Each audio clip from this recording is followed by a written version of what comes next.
जय संविधान जय भारत। आप देख रहे हैं बहुजन की आज़ादी टीवी चैनल। दोस्तों, यह आपको पता है कि हाथरस उत्तर प्रदेश में एक बहुत बड़ा हादसा हुआ जिसमें 120 लोग मारे जाने की खबर मिली है। तो दोस्तों, यह जो सत्संग में जो लोग पहुंचे, सूरजपाल जाटव, नारायण सरकार, ये कथावाचक, इसके सत्संग में जो लोग पहुंचे हैं वो पहुंचना चाहिए, क्योंकि जिनको धर्म का बड़ा प्रेम है और धर्म के नाम पर जो आडंबर खड़ा कर दिया जाता है, यह वो लोग समझ नहीं पाते। कहने का अर्थ यह है कि जो भी सत्संग के कथावाचक जो बात बताते हैं, वो ईश्वर शक्ति का एक संचय उनके दिमाग में बताया जाता है कि देखो, ईश्वर की शक्ति है, आत्मा परमात्मा की शक्ति है, ज्ञान की शक्ति है और भविष्य की शक्तियां, ये सब इन कथावाचकों के पास होती है। और ये कहते हैं कि ये सब ईश्वर कहता है, ईश्वर करता है। तो दोस्तों, यह आज साबित हुआ, यह साबित होता है कि जब ऐसी घटनाएं होती है तो वह ईश्वर की चमत्कारिक शक्तियां कहाँ जाती है, कहाँ खो जाती है। और जो ईश्वरीय शक्ति की जो बहुत बड़े चमत्कारिक बात करने वाले जो भोंदू साधु है, भोंदू बाबा है, जो सत्संग के बहाने जो सामने बैठे हुए श्रद्धालुओं के मन को इतने लुभाते हैं, इतने डराते हैं और इतना उनके दिमाग में भय पैदा कर देते हैं कि आप अगर पंडितों को दान नहीं दोगे तो आप नरक में जाओगे। यह बातें ज्यादा करके समझाई जाती है। दूसरी बात कि ब्राह्मण इस देश में विश्व में सबसे श्रेष्ठ है, यह बात समझाई जाती। अर्थात यह है कि सामने वाले बैठकर जो श्रद्धालु सुनते हैं वह ब्राह्मणों से नीच है। अर्थात धर्म के नाम पर ऊंच नीच का बवंडर फैलाने का काम इसी सत्संगों के माध्यम से कई सालों से होते जा रहा है। और भारत देश में कथावाचकों का तो एक उफान चल रहा है, जहां पर हर कथावाचक अपने धर्म के सहारे, अपने इनकम के लिए वो अपने अपने बंदों को तैयार करके अलग अलग जगह पर वो कथाओं का आयोजन करवाते हैं और लाखों रुपया लेकर अपने घर बैठ जाते हैं।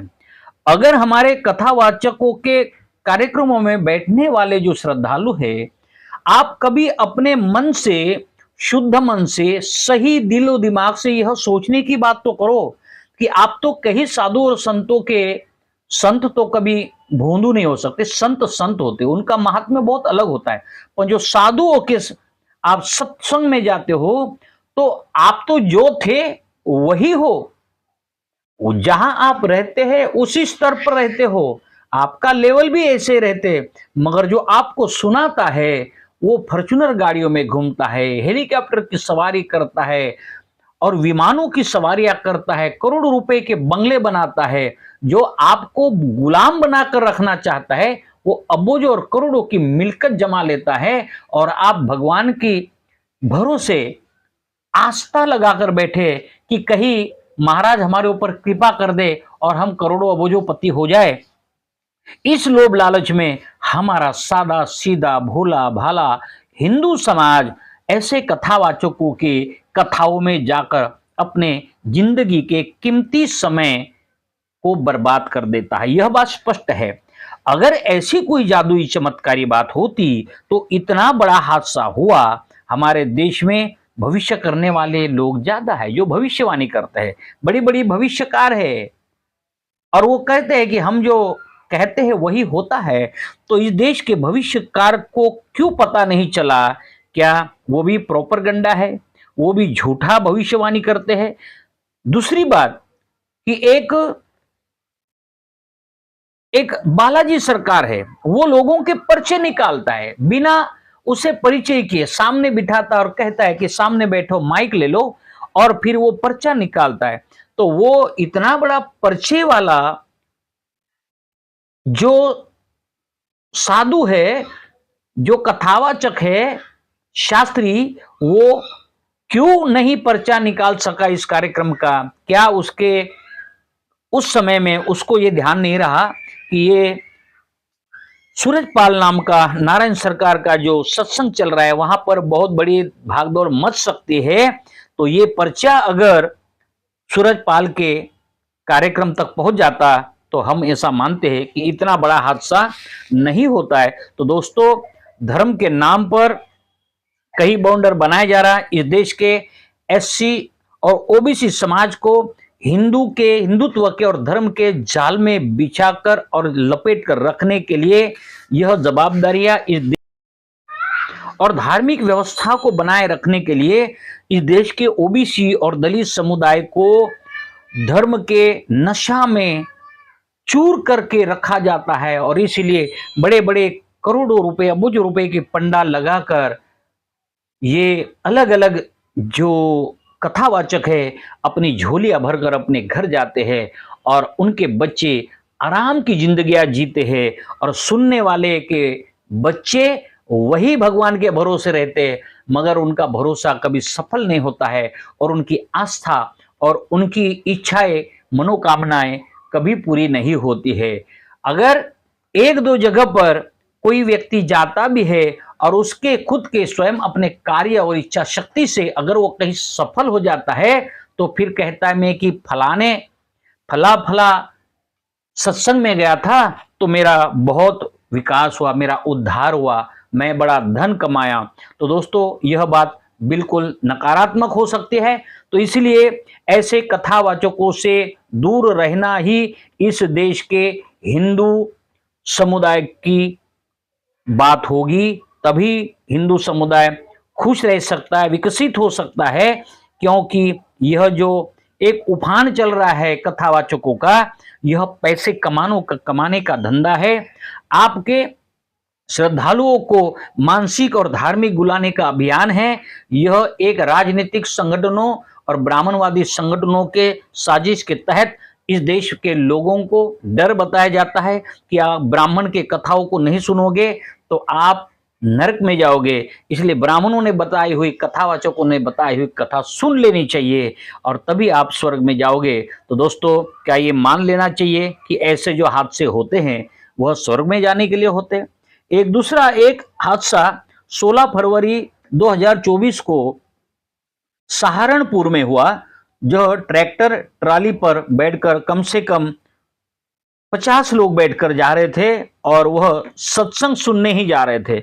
उनकी ट्रॉली पलटी होने के बाद और डंपर के साथ उसकी टक्कर हुई, जगह पर 2 लोगों की मौत हुई और 12 लोग घायल हुए। यह हादसा सहारनपुर दिल्ली यमुनोत्री हाईवे पर हुआ, देहात कोतवाली के गांव के पास। यह गांव महेश्वरी पेट्रोल पंप के पास में यह हादसा हुआ। तो वह भी सत्संग सुनने के लिए जा रहे थे, तो सत्संग सुनने तो ईश्वर के लिए जाते, तो ईश्वर ने क्यों नहीं बचा लिया? दोस्तों, इस देश में सत्संग सुनो या मंदिर में रात दिन आप घंटियां बजाओ, आपको कोई नहीं बचा सकता है। आपको अपने स्वयं इच्छा शक्ति को जागृत करना होगा, अपने खुद को, अपने विचारों को जागृत करना होगा। इस देश में ऐसी कोई शक्ति नहीं है कि जो आपको बचा सके। सिर्फ आप अपनी शक्ति खुद बनो। हमारे इस देश के तथागत बुद्ध को आपने सुना होगा, उसने कहा कि आप दूसरे के भरोसे रहने से अच्छा आप अपना दीपक खुद बनो, अपने जीवन का दीपक खुद जलाओ और अपने जीवन में रोशनी पैदा करो। तो दोस्तों, बुद्ध ने पाखंड के ऊपर हमला किया और बुद्ध ने पाखंड के हमला करने के कारण ही इस देश का हर ब्राह्मण कथाकार कभी बुद्ध की चर्चा नहीं करेगा। वो काल्पनिक बातों को उलझाकर रखकर आपको हिंदुओं को गुलाम बनाकर रखने का बहुत बड़ा षड्यंत्र करता है। कथावाचकों का बहाना है। ये ब्राह्मणवादी लोग आपको कथाओं के माध्यम से गुलाम बनाकर रखना चाहता है। आपको जागरूक होना पड़ेगा। आज ये जो महिलाएं रो रही, किसी की बहन गई, किसी का बेटा गया, किसी की दादी गई, किसी की नानी गई, किसी का भाई गया, किसी का बाप गया, कौन जवाबदार है इसका? अब सरकार तो अलग अलग कमेटियां बिठाएगा, समिति बिठाएगी, सरकार बिठाएगी। क्या हासिल होगा? क्या इनके जो खोए हुए लोग, क्या ये कमेटियों के माध्यम से वापिस आ जाएंगे? बस कुछ समय तक चलेगा, अखबार छपेंगे, कुछ समय तक चलेगा, पर न्याय उनको कब मिलेगा? किसको न्याय देंगे? जो लोग स्वर्ग में पहुंच गए, जिनकी मृत्यु हुई, उनको न्याय मिलेगा? अरे न्याय तो जीते जागते लोगों को मिलना चाहिए, उसके लिए न्याय की कोई व्यवस्था नहीं है।